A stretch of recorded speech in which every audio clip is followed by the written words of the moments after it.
What's up, guys? Welcome in to Sensei and the Pupil. I'm Craig. Got Paul and Dev with me. Hey. As always, shout out Damien.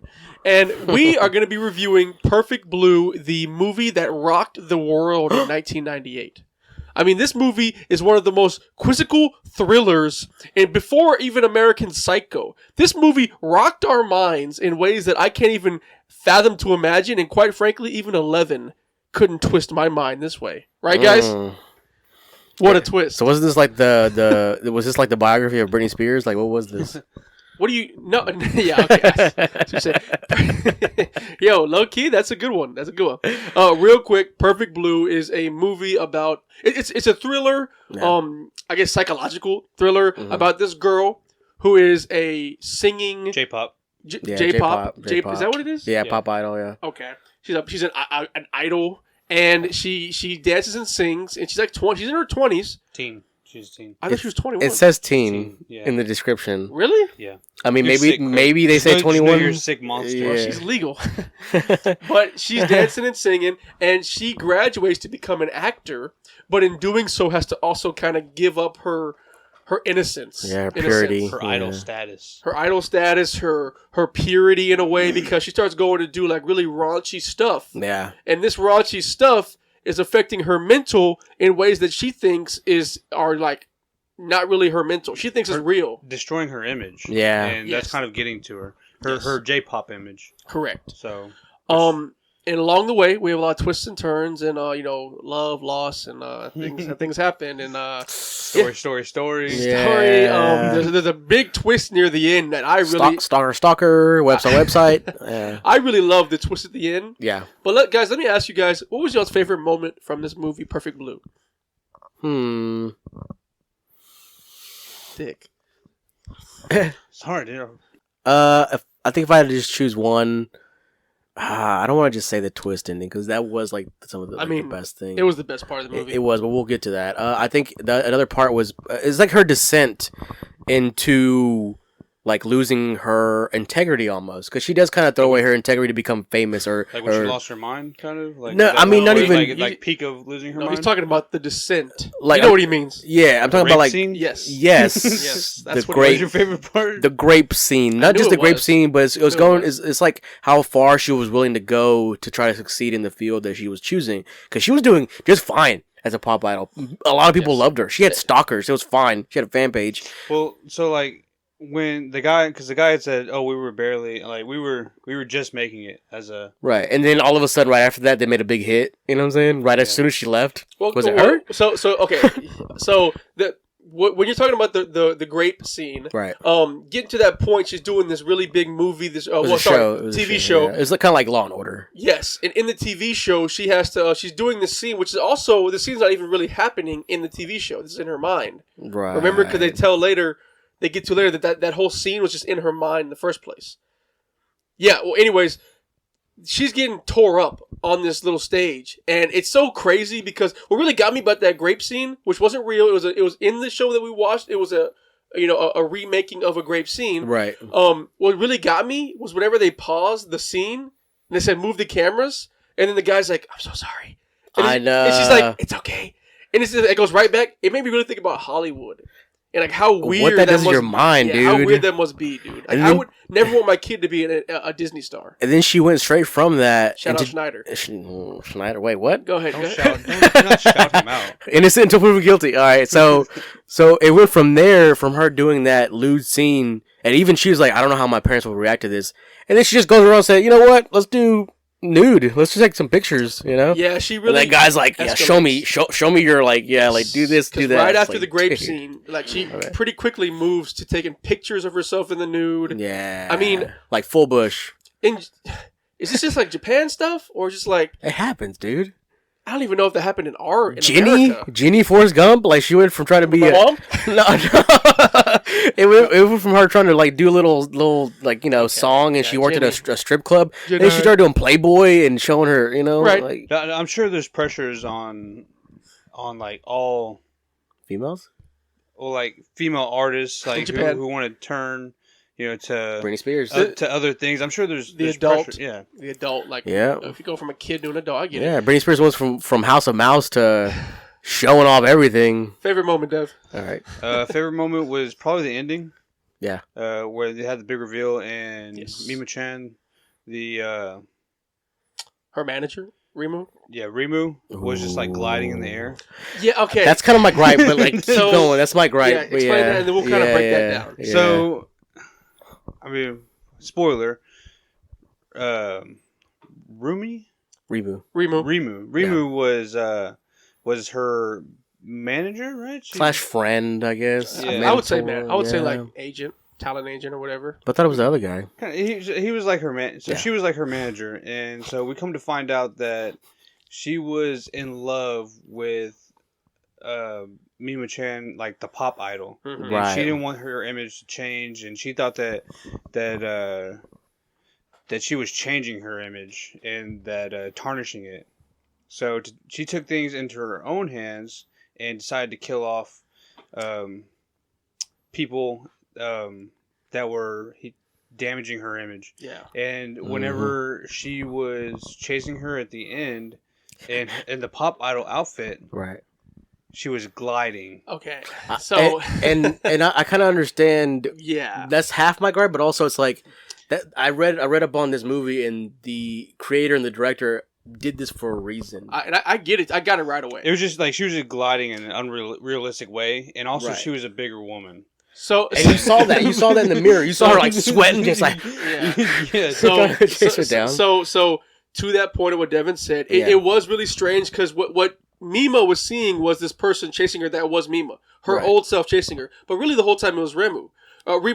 Now, what I got from that was Mima was still in that mental mind break. Yeah. So she was seeing herself, although Rimu was really there, and it's really Right. cool because in that moment of her mind breaking, Rimu's mind was also having the split personality disorder Yes, too. that- It's just like a perfect melding. So we're kind of seeing both Of a sides of a moment. mental breakdown. We're From seeing different people. Exactly. But we're only seeing Mima's side, and that's when we think it's all not See, real. I don't know. But then when we see Rimu actually chasing her, we realize the whole time that when we did see that girl, she was there. Not every time, but then the end scene. But if you look at the scene where at the end she's in the mental hospital, she's looking in the mirror and she sees herself as Mimu-chan. So I think that while she's chasing her down, she's chasing Mimu down, that she kind of views herself as Mimu, like kind of just like gliding towards her in a pop idol way.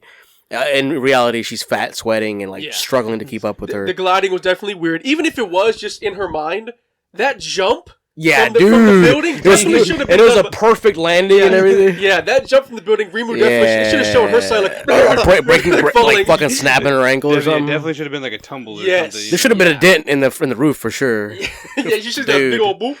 Yes, you definitely, because that was like that's kind of what took me out of it. Whenever we did find out it really was Rimu, Yeah. I was like, but she ran. She had no falls. She had no hops. Yeah, come on. Like Mima-chan definitely should have had an easier time. Yes, But Doing props to all that. Rimu. Props to Rimu for like, even though she's thick and big, she works out or something. I don't know how she kept up with her. I think maybe just like the crazy. she runs a in her- 4.4 and like The crazy in her 30 just seconds. like allowed her, just gave her that Facts. strength and that. yeah. I'm with it. Yeah, so Let's just go with that. She like stabbed her with the. And since y'all both chose the best moments, I'll choose my moment of. I think my favorite moment was probably when we see Homeboy, Soccer? the bodyguard, Oh. like actually get to Mima and try to kill her, and then he gets killed. Even though he's like, "I'm gonna kill you," and then get rid of Oh, talking about me, Maniac. me maniac, the bodyguard. I'm gonna get rid of this new Mima, and then he's like, when we're about to kill her, he starts taking like his pants off, which is like, you want to kill her? What do you want to do, dog? I Like, mean, he's the also bodyguard, the stalker. yes, He's the not stalker. a bodyguard. Well, he was a bodyguard at the show.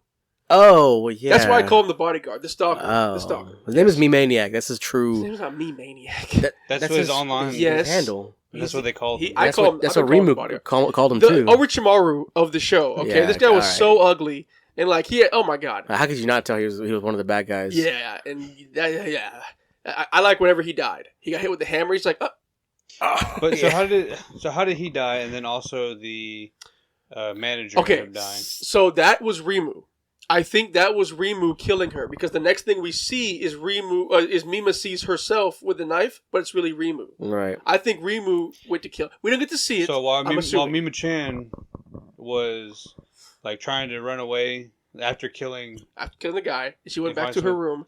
I think that was Rimu because the next time we see Rimu is with a knife. Next time we see the Mima-chan version of Rimu, it was with a knife. So I think she's assuming.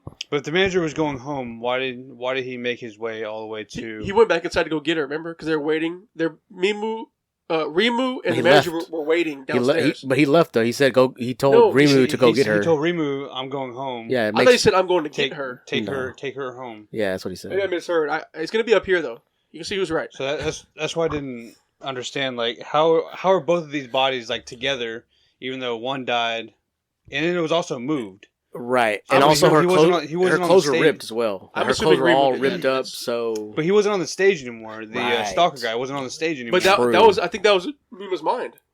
See, that's the only bad part. Didn't get explained. That's the only bad part about this movie is that there's a lot of psychological things happening, and you don't know what's happening. Give me a gripe. Okay, and that right there is my main gripe. There's a lot of psychological things happening, and not just Mima's mind, but also Rimu's, and you don't know who's having that experience or what's real in a way. It's hard to decipher what's real and what's in somebody's head. It's never explained either, which kind of sucks. And you get the Mima-chan part later, but you don't really get everything else. Doesn't make sense.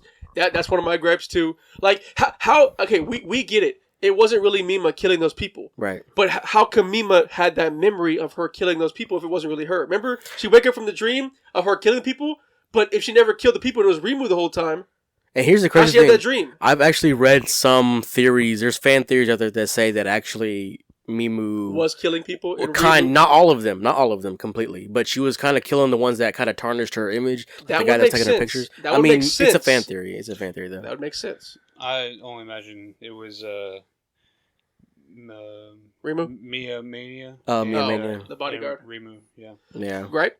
Gripe would just be kind of not knowing exactly what was exactly real and what was fake. You know, what wasn't. I feel like I don't have clarity on some of this stuff, and I would really like it. So for me, that kind of hurt it a little bit. For a 1998 anime, for what it was, when it came out, I'm not super mad at it. Favorite characters, guys? Rimu, she's fit. Like she's fat, but she's fit. She looked all right in the tutu. I'm not gonna lie, she looked all right. Like she wasn't. Yeah, her belly. Just she looked all right. I kind of liked it. Yeah. But I was impressed by just her degree of fanaticism that she's willing to go that far to like even help her. She kind of protected her in a way, even though she didn't mean protecting her in her own. Remember how much she cried whenever the grape scene happened? Dude, I know. I think that's kind of when she broke. I think that's when she broke. Because she's like, I can't imagine my favorite idol doing this. Like you're not her. And she used to be idol too. And yes, and she never succeeded. I'm so glad you mentioned that. Yeah. Favorite character, Dev? Mima-chan.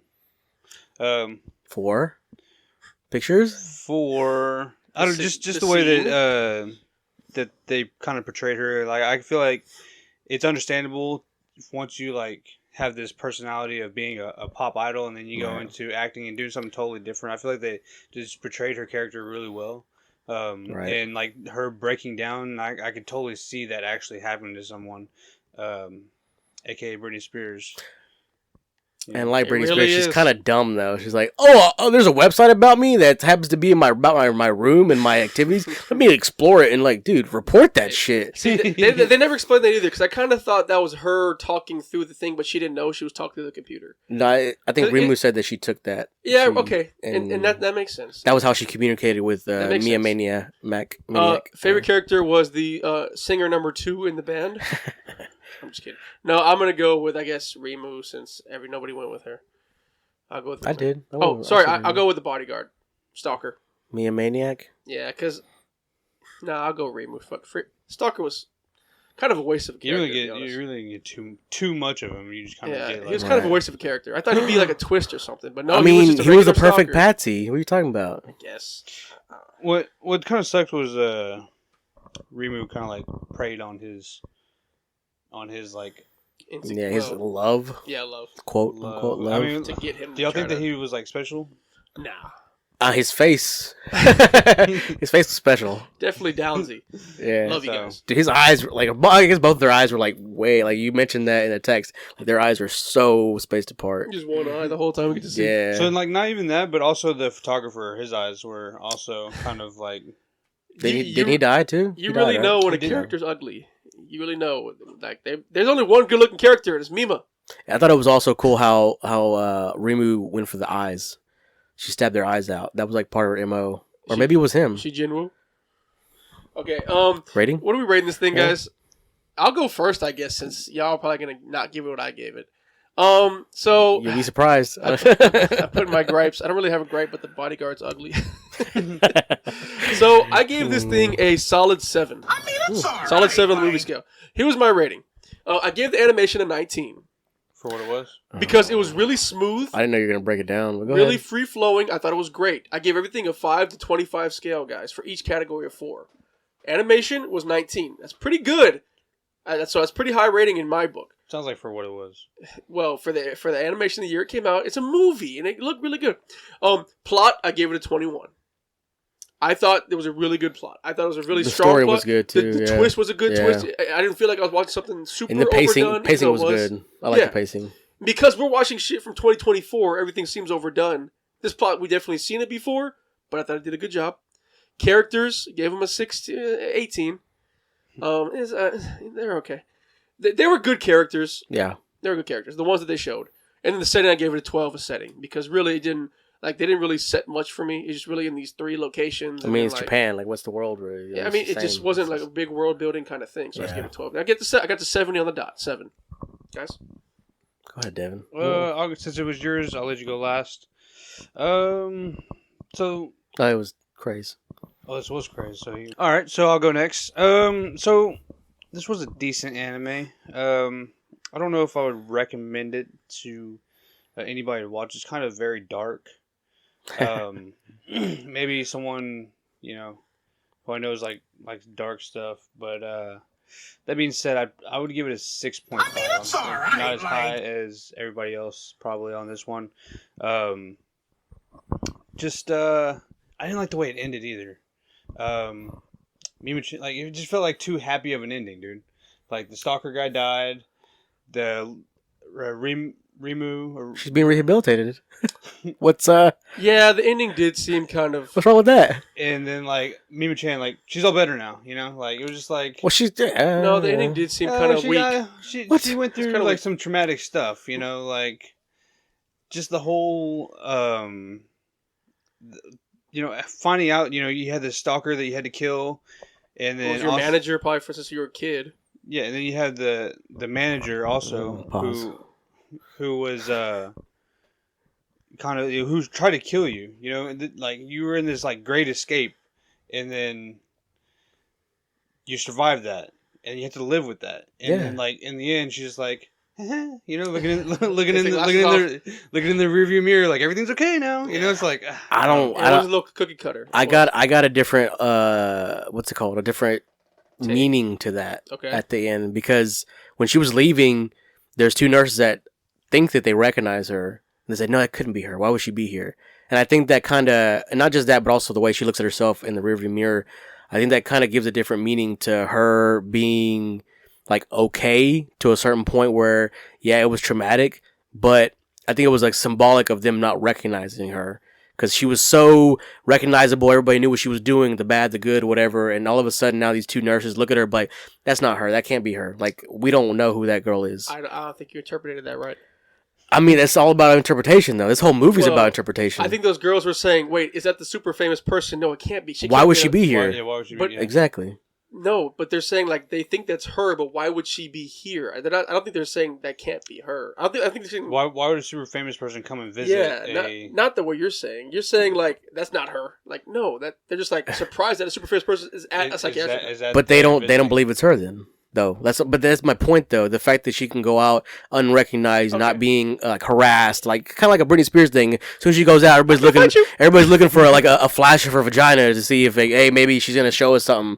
You know what I'm saying? I think that's what I'm taking out from that ending is that she's now at a point where she can go out into the world and not be having to deal with shame or like just being like in the public eye and scrutinized. You know what I'm saying?